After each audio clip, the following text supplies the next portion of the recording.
अगर हम धैर्य और ध्यान से काम करें तो मुश्किल काम भी आसान हो जाते हैं। Little TV, watch, play, learn. Hello दोस्तों, लिटली टीवी पे मैं आप सभी का स्वागत करता हूँ। आज की हमारी कहानी है गुब्बारे वाला हाथी। अगर आप इस चैनल पे नए हैं तो हमारे चैनल को सब्सक्राइब करना ना भूलें। तो चलिए आज की कहानी शुरू करते हैं। बहुत समय पहले की बात है, जंगल में एक छोटा सा हाथी रहता था जिसका नाम था छोटू। छोटू को सबसे ज्यादा अगर कुछ पसंद था तो वो थे गुब्बारे। जब भी छोटू बाजार जाता वह रंग बिरंगे गुब्बारे देखकर बहुत खुश होता। उसकी आंखें चमक उठती और उसका दिल उछल पड़ता। उसे गुब्बारे की उड़ान, उसके रंग और उसकी गोलाई सब कुछ बहुत प्यारी लगती थी। एक दिन छोटू ने अपनी माँ से कहा, माँ मुझे भी ढेर सारे गुब्बारे चाहिए, मैं गुब्बारों से खेलना चाहता हूँ। माँ मुस्कुराई और बोली, ठीक है छोटू, हम बाजार चलेंगे और तुम्हारे लिए कुछ गुब्बारे ले आएंगे। छोटू खुशी से झूम उठा। माँ और छोटू बाजार पहुँचे। वहाँ एक गुब्बारे वाला था जिसने अपनी दुकान में तरह तरह के रंग बिरंगे गुब्बारे टांग रखे थे। लाल, नीले, हरे, पीले, हर रंग के गुब्बारे वहाँ लटक रहे थे। छोटू ने बड़े उत्साह से कहा, मुझे ढेर सारे गुब्बारे चाहिए, सारे रंगों के। माँ ने छोटू के लिए गुब्बारे खरीदे और छोटू उन्हें लेकर घर आया। छोटू के पास अब बहुत सारे गुब्बारे थे। उसने उन्हें उड़ाना शुरू किया और छोटू की एक परेशानी थी।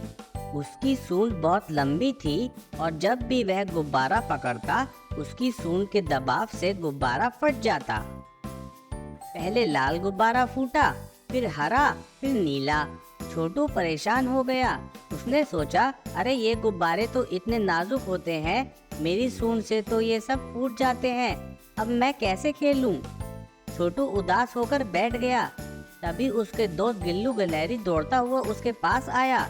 गिल्लू ने छोटू से पूछा, अरे छोटू, तुम इतने उदास क्यों हो, क्या हुआ? छोटू ने कहा, गिल्लू, मुझे गुब्बारे बहुत पसंद है, लेकिन मेरी सूंड से सारे गुब्बारे फूट जाते हैं, अब मैं कैसे खेलूं? गिल्लू ने थोड़ी देर सोचा, फिर कहा, अरे छोटू, परेशान मत हो, तुम्हें बस थोड़ा ध्यान से काम करना होगा। तुम अपनी सूंड से गुब्बारे को धीरे पकड़ो ताकि वो ना फूटे, और अगर तुम चाहो तो मैं तुम्हारी मदद कर सकता हूँ।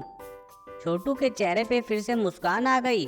सच में गिल्लू, तुम मेरी मदद करोगे?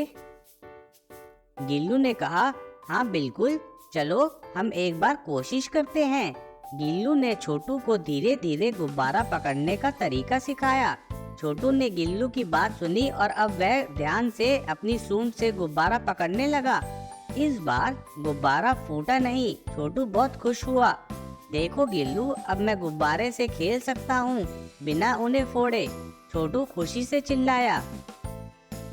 अब छोटू और गिल्लू ने मिलकर सारे गुब्बारे हवा में उड़ाए। गुब्बारे आसमान में तैरने लगे। लाल, हरे, नीले, पीले गुब्बारे पूरे जंगल में फैल गए। सारे जानवर गुब्बारों को देखकर खुशी से झूम उठे।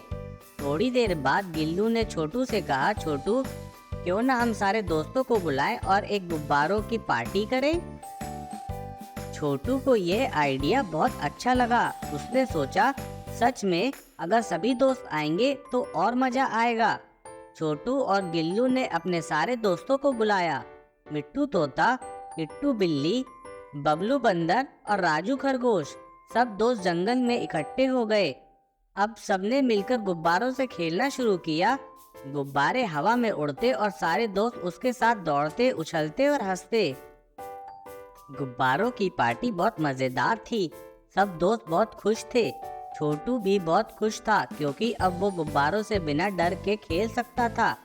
उस दिन छोटू ने एक अहम बात सीखी, अगर हम धैर्य और ध्यान से काम करें तो मुश्किल काम भी आसान हो जाते हैं।